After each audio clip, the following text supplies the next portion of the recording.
sobrang lawak dito. Hello guys, ito yung resort na napuntahan namin. May 4 na cottages sila.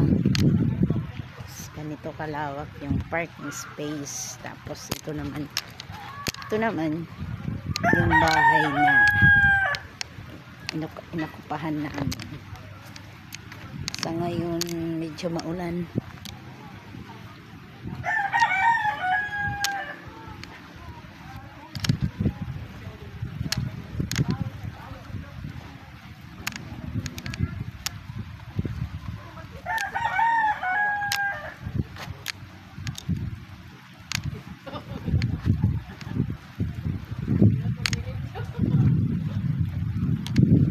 Kay mo set style ini nga balay.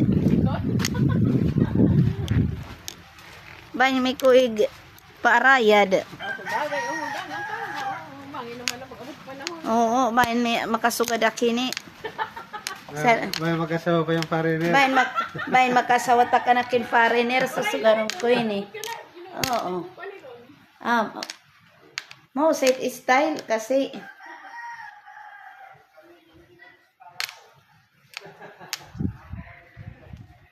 ito yung bahay na inakupahan namin. Ito story. Tapos dito na tayo sa kwarto na inanuhan namin. Dala yung kwarto nila dito. Ito yung isa. Yan. Tapos ito naman yung higaan namin. Ayan. Ang kalawa. Dito pa yung mga gamit namin. Tapos may mga cabinet. Tapos ito yung cabinet.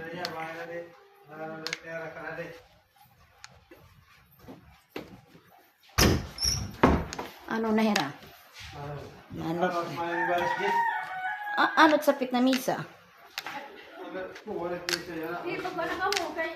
Ano nga sapit na misa?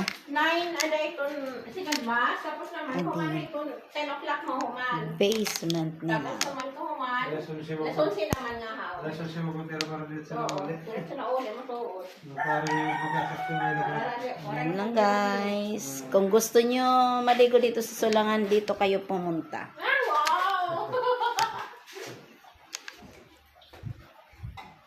Anong ngaran na ito ni Te?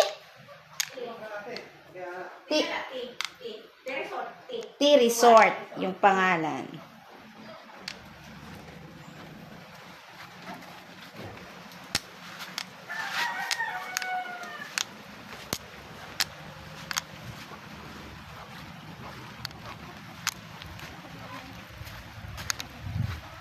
Umuulan.